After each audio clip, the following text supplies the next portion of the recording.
So we're gonna work on our Xande sweep. This is one of my favorite sweeps from closed guard. It's one of the very first things I do. It is super low risk, very high reward.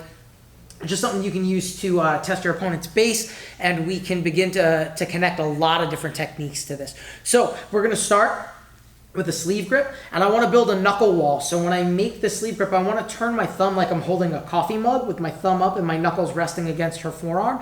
That's going to stop her from posting her hand on the mat. If I leave my palm flat against it or I try to pull out or up with it, often they swim their hand underneath and they're able to post, and that becomes a problem for the actual sweep.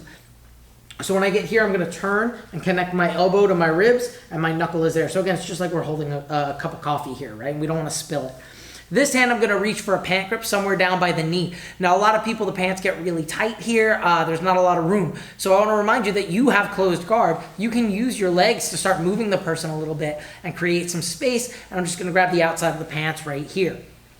Now, a lot of people, when they do this part, they start kicking their legs and they open and they kick into the armpit, and that's really great. Sometimes they're really able to pull this leg down and they can start to sweep really well. But if the person is postured up, I'm just gonna do this guy, posture up real tall. I'm just gonna do this and kind of like open my guard and nudge her head to the side, and that's not gonna be enough. So again, just like before when I made the slack here, I wanna pull my knees to my chest to bring her ear towards my ear. Now I'm gonna kick the armpit, and as I kick and bring my left foot high, my right foot is gonna chop parallel to the ground and then back into her as I switch. The most important part is that this right leg isn't bending my knee. The entire pendulum is driven from my hip.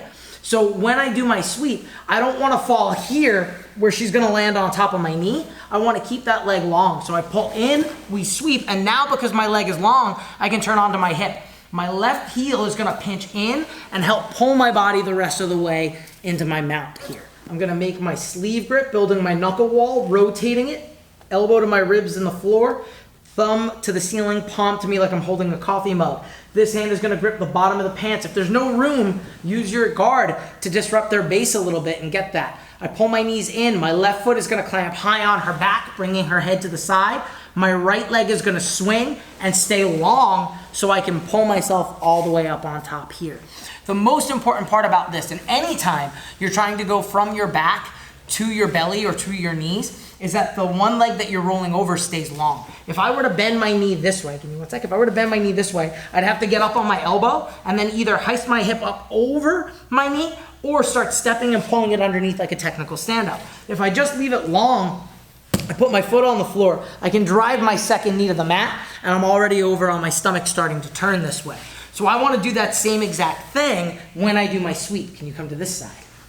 So instead of pulling and kicking here and letting her hip land, and now I'm trying to get up and she's framing against me and I can't go anywhere, I want to keep that leg long so I can pull myself all the way around.